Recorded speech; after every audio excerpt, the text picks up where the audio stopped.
اعوذ باللہ السمیع العلیم من الشیطان الرجیم من ہمزہ ونفخہ ونفثہ بسم اللہ الرحمن الرحیم لقد جاءکم رسول من انفسکم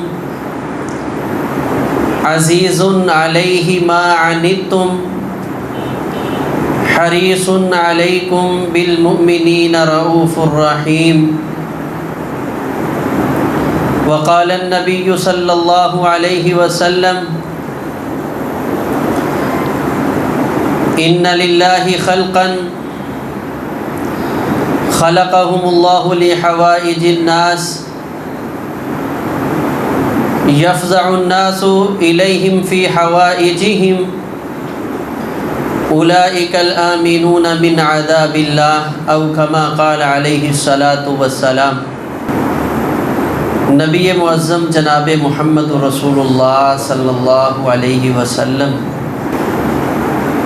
جو کہ اس دنیا کے جتنی بھی صفات ہیں اللہ تبارک و تعالیٰ نے ان ساری صفات کا مالک اپنے نبی صلی اللہ علیہ وسلم کو بنا دیا۔ دنیا کی کوئی خوبی ایسی نہیں جو نبی علیہ السلام کے اندر موجود نہ ہو، لیکن کچھ خوبیاں اپنی نزاکت کے اعتبار سے اور کچھ خوبیاں نبی علیہ الصلاۃ والسلام کے اندر شدت کے اعتبار سے اس قدر تھی کہ اللہ تبارک و تعالیٰ کو وہ خوبیاں بار بار امت کے سامنے ذکر کرنا پڑی۔ ان خوبیوں میں سے نبی علیہ الصلاۃ والسلام کی ایک خوبی یہ تھی فَبِمَا رَحْمَةٍ مِّنَ اللَّهِ لِنْتَ لَهُمْ، کہ اللہ کا آپ پر خاص فضل اور احسان تھا کہ نبی علیہ الصلاۃ والسلام انسانوں کے لیے انتہائی نرم دل اور نرم زبان تھے۔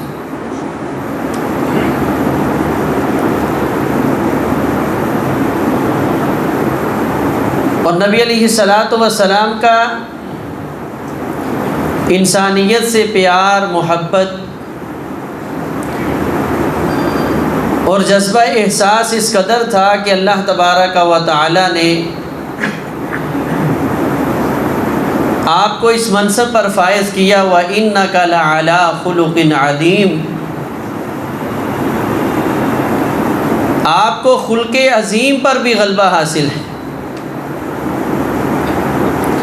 ایک انسان کے پاس اچھا اخلاق ہے، پھر دنیا میں اخلاق عظیم ہے، تو اعلیٰ خلق عظیم، آپ خلق عظیم پر بھی غلبہ حاصل کر چکے ہیں۔ یعنی مجسمہ حسن اخلاق بن چکے ہیں۔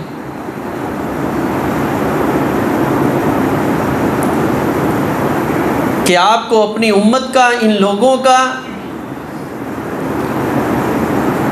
دنیا کے اعتبار سے اور دین کے اعتبار سے اس قدر احساس ہے، اس قدر فکر ہے فَلَعَلَّكَ بَاخِعٌ نَفْسَكَ عَلَىٰ آثَارِهِمْ إِن لَّمْ يُؤْمِنُوا بِهَٰذَا الْحَدِيثِ آسَفًا،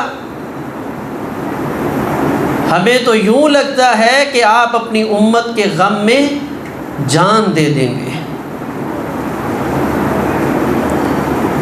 عزیز علیہ ما عنتم،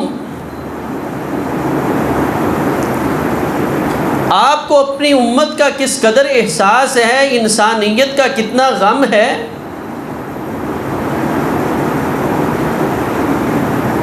کہ جو بات آپ کے امتیوں کو مشکل میں ڈالتی ہے آپ کو وہ تکلیف دے دیتی ہے۔ وہ رب سے ہم کلام ہو کر 50 نمازوں کا تحفہ ملے تو بار بار چکر لگائے جائیں، میری امت پہ مشقت ہے، وہ مسواک جیسا عظیم عمل ہو لولا ان اشق علی امتی ہی کہہ کر اپنے جذبات کو اللہ کے پیغمبر علیہ الصلاۃ والسلام چھوڑ دیں کہ میری امت پہ مشقت ہے.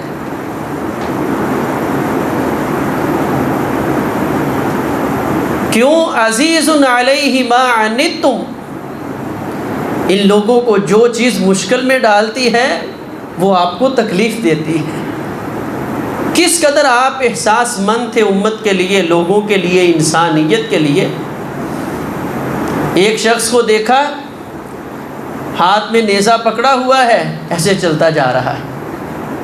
اب نیزے کا منہ اوپر ہے تو رسول اللہ صلی اللہ علیہ وسلم نے فرمایا اس کی نوک کے اوپر ہاتھ رکھ یا اس نیزے کی نوک کو نیچے کر، کہیں یہ میرے کسی امتی کو نہ لگ جائے، درد اس کو بھی ہو اور تکلیف اللہ کے محبوب پیغمبر علیہ الصلاۃ والسلام کو بھی ہو. کیوں؟ مثل المؤمن فی تراحمہم وتعاطفہم، اللہ کے پیغمبر علیہ السلام نے فرمایا مسلمان کی مثال آپس میں محبت احساس کی اس قدر ہے کمثل الجسد، جیسے ایک جسم کی مثال ہے. اس جسم کا کوئی حصہ تکلیف میں ہوتا ہے سارا جسم بخار کے اندر مبتلا ہو جاتا ہے، اور جسم کا کوئی حصہ بھی بیمار ہو آنکھیں اس کے لیے ساری ساری رات بیدار رہ لیتی ہیں. النبی اولا بالمؤمنین من انفسہم، یہ نبی علیہ السلام کا وصف اس قدر آپ میں شدت کے ساتھ پایا جاتا ہے کہ اللہ تبارک و تعالی بار بار اس کی طرف اشارہ فرماتے ہیں. اور یہی وصف رسول اللہ صلی اللہ علیہ وسلم نے لوگوں میں تقسیم کیا ہے. مکہ سے ہجرت کی، آنسو بہاتے ہوئے اپنے علاقے کو چھوڑا، مدینہ میں آئے، سکون راحت اللہ کی طرف سے آسانیاں اور فراوانیاں ملی. ادھر اسلام کے یہ دشمن نبی علیہ الصلاۃ والسلام اور مدینہ کے باسیوں کو مٹانے کے لیے نکلے ہوئے. اللہ نے پھر اسلام کو غلبہ دیا اور حق و باطل کا پہلا معرکہ بدر عظیم و شان فتح نصرت کے ساتھ واپس لوٹے. سب صحابہ اطمینان اور سکون کے ساتھ ہیں. اللہ کے پیغمبر علیہ الصلاۃ والسلام کے 14 صحابہ یہاں شہید ہوئے. ان کا غم دل کے اندر موجود ہے. ادھر 70 مشرکین مکہ کو پکڑا اور ان کو مسجد نبوی میں باندھ کے رات رکھا. رات کا آدھا پہر گزرا، کائنات کے امام رحمت للعالمین جناب محمد الرسول اللہ صلی اللہ علیہ وسلم کے کانوں میں آہو بکا کی آواز پڑی. اپنے پیاروں کا غم بھولے اٹھے. اس وقت کون انسان تکلیف میں ہے؟ پتہ کرنے پہ معلوم ہوا کہ وہ جو پکڑ کے قیدی لائے ہیں، اسلام کو مٹانے کے جذبے سے جو آئے تھے، ان کو صحابہ نے ذرا زور سے باندھ دیا ہے. اب وہ بیٹھتے اور کروٹ لیتے ہیں تو تکلیف ہوتی ہے. فرمایا میرے صحابہ یہ میری جان کے دشمن ہیں، اسلام کے دشمن ہیں، لیکن اللہ نے مجھے فَبِمَا رَحْمَةٍ مِّنَ اللَّهِ لِنْتَ لَهُمْ، اللہ نے جذبہ احساس کے ساتھ سرفراز کر کے مجھے اس دنیا میں مبعوث کیا ہے. جس کی بازو ذرا سختی سے بندھی گئی ہیں، میں اللہ کا پیغمبر حکم دیتا ہوں ذرا ڈھیلی کر دی جائے. اس کی آہو بکا، بے شک یہ میرا دشمن ہے. طائف کا منظر دیکھیں، پتھر کھائے ہیں، لہو لہان ہیں، اللہ کا حکم ہے جاؤ میرے فرشتوں پوچھو، دو پہاڑوں کے درمیان ملا کے اس بستی کو ملیا میٹ کر دیا جائے۔ جذبہ احساس کس قدر ہے، اپنے زخم اور درد کو بھول گئے اور فرمایا اللہم اہدی قومی فإنہم لا یعلمون، اے اللہ ان کو اپنی آنکھوں کے سامنے مٹتے ہوئے نہیں دیکھ سکتا، ان کو تکلیف اور عذاب میں نہیں دیکھ سکتا، اس قدر تکلیف دینے کے باوجود بھی اگر میرے سے مشورہ اور میری بات ہے تو پھر میں اللہ کا نبی پھر بھی یہی دعا کرتا ہوں اللہم اہدی قومی فإنہم لا یعلمون۔ یہ انسانیت کا جذبہ ہے، جذبہ احساس ہے۔ اور پھر جیسے جیسے ایمان اور تقوی طہارت میں انسان بڑھتا جائے، اس کے اندر ویسے ویسے اس جذبے کا، اس احساس کا جو وجود ہے وہ بھی زیادہ ہونا چاہیے۔ اسی لیے رسول اللہ صلی اللہ علیہ وسلم نے ارشاد فرمایا لیس المؤمن، وہ بندہ کیسے مومن ہو سکتا ہے، الذی یشبع، جو سیر ہو کے کھا گیا، پیٹ بھر کے اس نے کھانا کھایا اور پھر وہ سو گیا، اور فرمایا اس کو یہ علم اور احساس تک نہیں ہوا کہ اس کا پڑوسی جو ہے وہ بھوکا رہ گیا ہے۔ اس حدیث کا معنی کیا ہوا کہ یہ نمازی بھی ہے، پرہیزگار بھی ہے، روزے دار بھی ہے۔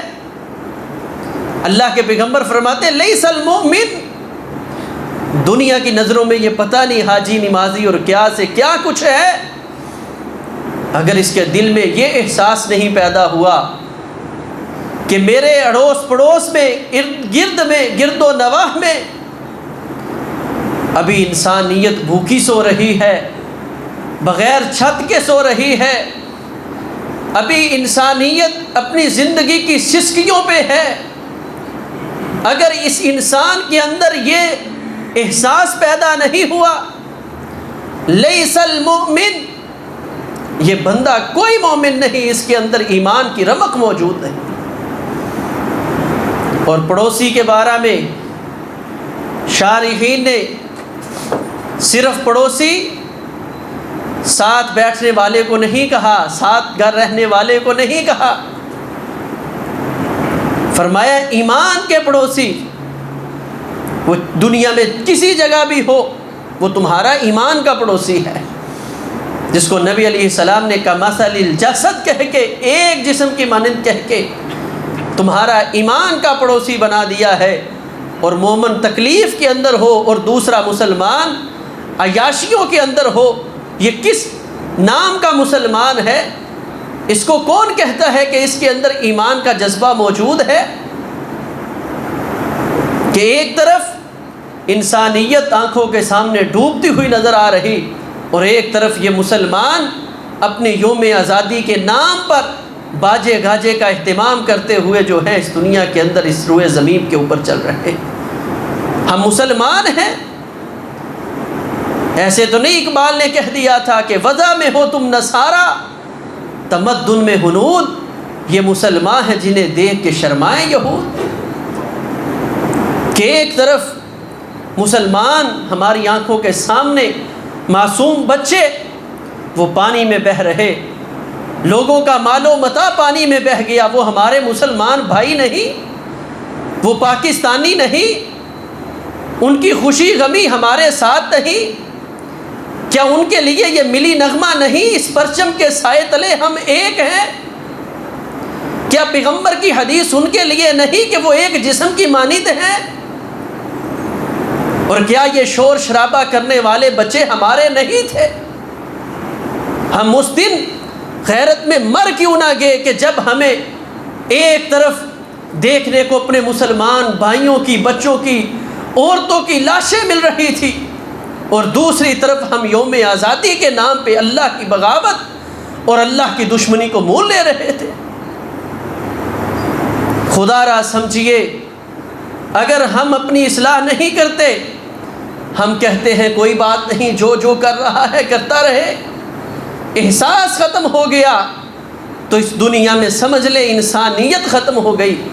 سمجھ لیں آپ کے دل و دماغ سے اسلام کا جو اصل منظر نامہ تھا وہ ختم ہو گیا، اور انسان اس دنیا میں خصوصاً مسلمان ذلت اور پستی کا ایک مجسمہ بن کر رہ جائیں گے۔ اور آج ہم ہیں، اللہ کے محبوب پیغمبر جناب محمد الرسول اللہ صلی اللہ علیہ وسلم نے اسی جذبہ احساس کے تحت نبی علیہ الصلاۃ والسلام نے فرمایا تھا خیر الناس من ينفع الناس، انسان لوگوں میں سب سے بہتر وہ ہے جو لوگوں کو فائدہ پہنچائے۔ اور طبرانی کبیر کے اندر رسول اللہ صلی اللہ علیہ وسلم کی حدیث ہے، نبی علیہ الصلاۃ والسلام نے فرمایا ان للہ خلقا، اللہ کی ایک مخلوق ہے، اللہ نے کچھ لوگوں کو پیدا کیا ہے، کچھ انسانوں کو اللہ نے اس صفت پر پیدا کیا ہے کہ وہ اس دنیا میں اپنے لیے نہیں، خلقہم اللہ لحوائج الناس، اللہ نے ان کو لوگوں کی ضرورتیں پورا کرنے کے لیے پیدا کیا ہے۔ ان کے پیدا ہونے کا مقصد ہی یہ ہے۔ وہ بچپن میں تھے تو لوگ آتے تھے ہمارا یہ معاملہ ہے، تو وہ اپنے بڑوں کو کہا کرتا تھا، اس کے دل میں جذبہ احساس تھا، ابا جی، دادا جی، بھائی جی، یہ ایک غریب مسکین آیا ہے، اس کی یہ ضرورت ہے، پوری کر دے۔ جب میرے رب نے اس کو خود وسائل دیے، دن رات محنت کرتا رہا، فرمایا خلقہم اللہ لحوائج الناس، اللہ نے ان لوگوں کو پیدا ہی لوگوں کی ضرورتیں پورے کرنے کے لیے کیا ہے۔ ہر وقت ان کے دل میں یہی تڑپ، میں کسی انسان کے کام آ جاؤں، میں کسی مسلمان کے کام آ جاؤں، میری وجہ سے کسی مسلمان کا فائدہ ہو جائے۔ اور فرمایا یفزع الناس الیہم فی حوائجہم، جب بھی انسانوں کو کسی چیز کی ضرورت پڑتی ہے سب سے پہلے سوچ پیدا ہوتی ہے، یار یہ میری ضرورت میرے علاقے میں کون سا آدمی پوری کرے گا؟ اچھا فلاں شخص ہے، وہ یہ میرا کام کر دے گا۔ آج مجھے خون کی ضرورت ہے، فلاں آدمی میری ضرورت کو پورا کر دے گا۔ اچھا آج مجھے پیسے کی ضرورت ہے، گھر میں راشن نہیں، راشن کا انتظام فلاں شخص کروا دے گا۔ اچھا مجھے قرض کی ضرورت ہے، فلاں شخص مجھے قرض دے دے گا یا دلوا دے گا۔ اچھا میرے بچے کی تعلیم کا مسئلہ ہے، یہ مسئلہ فلاں شخص حل کروا دے گا۔ اللہ کے پیغمبر نے فرمایا یفزع الناس الیہم فی حوائجہم، لوگ اس کے جذبہ احساس کو مد نظر رکھتے ہوئے اور اس کے اس جذبے کو جو ہے مد نظر رکھتے ہوئے ہر اپنی پریشانی، حاجت اور ضرورت میں اس کی طرف نظریں اٹھاتے ہیں، اور وہ بھی خوش ہو کر، اے اللہ تو نے مجھے اپنے بندوں کے لیے پسند کر لیا ہے، اپنی مخلوق کے لیے پسند کر لیا ہے۔ اللہ کے پیغمبر علیہ الصلاۃ والسلام نے فرمایا یہ لوگوں کے کام آنے والا، لوگوں کی ضرورتوں کو پورا کرنے والا، اس بندے کے دنیا میں یہ لوگوں کے کام پورے کرتا ہے، میں اللہ کا نبی اس کے لیے گارنٹی دیتا ہوں اولئک الآمنون من عذاب اللہ، کل قیامت کے دن جب نفس و نفسی کا عالم ہوگا، جب انبیاء بھی نفسی نفسی نفسی کہہ رہے ہوں گے، صلحاء اور اتقیاء بھی اللہ کے سامنے بات کرنے سے گریز کر رہے ہوں گے، میرا رب اس وقت کہے گا اولئک الآمنون من عذاب اللہ، آج ان بندوں پر کوئی خوف نہیں، لا خوف علیہم ولا هم یحزنون، اس قدر امن کے ساتھ میدان حشر میں آئیں گے، جو دنیا میں کر آئے اس پہ کوئی غم نہیں ہے، اور آگے کیا ہونا ہے اس کا ان کو کوئی ڈر نہیں ہے۔ اولئک الآمنون من عذاب اللہ، بلا خوف و خطر اللہ کے سامنے میدان حشر میں پیش ہوں گے۔ کیوں؟ اے اللہ ہم لوگوں کی ضرورتیں پوری کرنے والے، لوگوں کے کام آنے والے، جذبہ احساس رکھنے والے، جس انسان کے دل میں یہ جذبہ پیدا ہو گیا، میرے رب نے اس انسان کی دنیا بھی بہتر کر دی، اور آخرت کے لیے اللہ تبارک و تعالیٰ نے اس کے لیے اعلان کر دیا لا خوف علیہم ولا هم یحزنون۔ آج وقت ہے ہم اپنے دل میں یہ جذبہ پیدا کریں، کوشش کیا کریں کہ میں کسی مسلمان بھائی کے ساتھ ایک دو قدم چل کے اس کا کوئی کام کر دوں، میری زبان ہلے کسی انسان کی ضرورت پوری ہو جائے، میرے ساتھ جانے سے کسی کی ضرورت پوری ہو جائے، میرے کسی معاملے کی وجہ سے، میرے وجود کی وجہ سے کسی دوسرے مسلمان کا فائدہ ہو جائے، یہ دنیا میں لوگوں کا فائدہ کرنے والا کل قیامت کے دن رسول اللہ صلی اللہ علیہ وسلم نے فرمایا من نفس عن مسلم کربت الدنیا، جس بندے نے کسی مسلمان کی دنیا کی پریشانی کو دور کیا، کل قیامت کے دن میرا اللہ قیامت کی پریشانیاں اس سے دور کر دے گا، ہولناکیوں سے محفوظ ہو جائے گا، امن کے ساتھ، فرشتوں کے پروٹوکول کے ساتھ یہ آدمی جنت میں جائے گا۔ اس لیے اپنے دل میں یہ جذبہ پیدا کرے۔ اللہ تبارک و تعالی ہمیں انسانیت کا غم اپنے دل میں لے کر جو شرعی تقاضے ہیں وہ پورے کرتے ہوئے زندگی بسر کرنے کی توفیق عطا فرمائے۔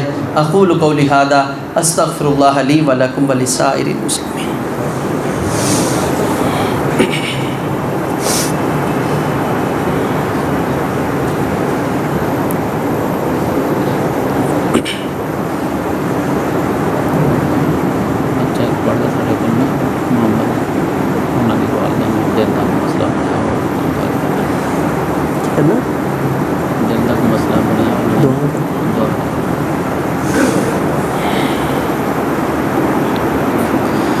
ان الحمد للہ نحمده ونستعینه ونستغفره ونعوذ باللہ من شرور انفسنا ومن سیئات اعمالنا من يهده الله فلا مضل له ومن يضلل فلا هادي له اشهد ان لا اله الا الله وحده لا شريك له واشهد ان محمدا عبده ورسوله اللهم صل على محمد وعلى آل محمد وبارک وسلم وصلی علیہ۔ آج کے خطبہ جمعہ میں ہم نے انسانیت کے حوالہ سے کہ ایک مسلمان کو بحیثیت مسلمان دوسرے انسان کے لیے احساس اور اس کے غم کو سمجھنے کا جذبہ اس کے دل میں ہونا ضروری ہے۔ صحیح مسلم کی روایت ہے، رسول اللہ صلی اللہ علیہ وسلم نے فرمایا کل قیامت کے دن اللہ اپنے بندے کو اپنے سامنے کھڑا کر لیں گے اور اللہ تبارک و تعالیٰ فرمائیں گے اے میرے بندے، میں بھوکا تھا، تو نے مجھے کھانا کیوں نہیں کھلایا؟ تو یہ بندہ کہے گا کیف اطعمک یا رب العالمین وانت رب العالمین، اے اللہ میں تجھے کھانا کیسے کھلاتا، تو تو رب العالمین ہے، دنیا کو کھانا کھلانے والا ہے، تو میں تجھے کھانا کیسے کھلاتا؟ تو اللہ تبارک و تعالیٰ فرمائیں گے تیری زندگی میں فلاں میرا بندہ بھوکا اور پیاسا تھا، اگر تو اس کو کھانا کھلاتا تو تو مجھے وہاں پا لیتا، یعنی میں تیرے پہ راضی ہو جاتا اور تجھے اس کا صلہ دیتا۔ اسی طرح اللہ دوسرے بندے کو کھڑا کریں گے اور فرمائیں گے اے میرے بندے میں بیمار تھا، تو نے میری تیمارداری کیوں نہیں کی؟ تو یہ بندہ کہے گا اللہ تو رب العالمین ہے، تو ان عیوب و نقوص سے پاک ذات ہے، تو فرمایا میرا بندہ وہ بیمار تھا، تو نے اس کی تیمارداری کیوں نہیں کی؟ مراد کہ تو اپنی کس دنیا کے اندر زندگی بسر کرتا رہا ہے، تجھے احساس ہی نہیں میرے بندوں کا۔ تو میرے پیارے بھائیوں، آج جو ہمارے ملک کے ایک بڑے خطے پر جو حالات گزر رہے ہیں، ہم میں سے کسی سے اوجھل نہیں ہے، لیکن اگر سچی بات ہے میں آپ سب میں سے کسی سے پوچھوں کہ ہم نے اپنی نمازوں میں یا دیگر مقامات پہ کتنی مرتبہ ان کے لیے دعا کی ہے، یا کسی جو ادھر کام کر رہے ہیں ہو رہا ہے، یا اس کے لیے ہم نے کوئی اپنے دل میں کوئی ہمارے جذبہ بھی پیدا ہوا ہے یار ہم یہی دیکھ لیں کام ہو رہا ہے کتنا ہو رہا ہے، میری وہاں کیا ضرورت ہے؟ اگر میں عید کے بعد 15 چھٹیاں لے کر سیر کے لیے جا سکتا ہوں تو کیا میں ایک ہفتہ ان لوگوں کے پاس جا کر یا 2-4 دن جا کر ان کے احساس کو، ان کے معاملات کو میں محسوس نہیں کر سکتا؟ تو خدا را اپنے لیے دل میں یہ چیز خصوصاً اللہ تعالیٰ سے دعا کریں اللہم لا تقتلنا بغضبک ولا تہلکنا بعذابک وعافنا قبل ذلک، یہ کثرت کے ساتھ دعا پڑھیں۔ اے اللہ اپنے غصے، اپنے غیظ کے ساتھ ہمیں قتل نہ کرنا، وعافنا قبل ذلک، اللہ ہمیں عافیت دے۔ نبی علیہ السلام بارشوں کے موسم میں، طوفان کے موسم میں کثرت کے ساتھ یہ دعا پڑھا کرتے تھے۔ تو ان احباب کے لیے خصوصی دعا کریں جو بے یار و مددگار اس وقت ہو چکے ہیں، گھر سے در بدر ہو چکے ہیں۔ اللہ تعالیٰ ان کے لیے آسانیوں والے معاملے فرمائے، اور ہمارے دل میں یعنی دنیا کی یہ سیاست کے معاملے چلتے ہی رہتے ہیں، ہوتے ہی رہتے ہیں، اس سے نکل کے کوئی انسانیت کے لیے کام کریں، انشاءاللہ دنیا میں بھی اس کا فائدہ ہے اور کل قیامت کے دن بھی اس کا فائدہ ہوگا۔ کئی احباب نے دعاؤں کے لیے کہا ہے، دعا فرمائیں اللہ تبارک و تعالیٰ جتنے بیمار ہیں سب کو صحت کاملہ عاجلہ نصیب فرمائے۔ اپنی اس مسجد کے طالب علم ہیں، ان کی والدہ کافی بیمار ہیں، ان کے لیے خصوصی دعا فرمائیں، اللہ تبارک و تعالیٰ اپنے غیبی خزانوں سے ان کو صحت کاملہ عاجلہ نصیب فرمائے۔ جتنے بھی پریشان ہیں اللہ تبارک و تعالیٰ ان کے لیے آسانیاں پیدا فرمائے۔ ربنا ظلمنا انفسنا وان لم تغفر لنا وترحمنا لنكونن من الخاسرین۔ اللهم ارحم على احوالنا ولا تنظر الى سوء اعمالنا۔ اللهم ربنا ظلمنا انفسنا وان لم تغفر لنا وترحمنا لنكونن من الخاسرین۔ ربنا آتنا في الدنيا حسنة وفي الآخرة حسنة وقنا عذاب النار۔ ربنا هب لنا من ازواجنا وذرياتنا قرة اعين واجعلنا للمتقين اماما۔ اللهم انفعنا بما علمتنا وعلمنا ما ينفعنا وزدنا علما۔ سبحان ربك رب العزة عما يصفون وسلام على المرسلين والحمد لله رب العالمين۔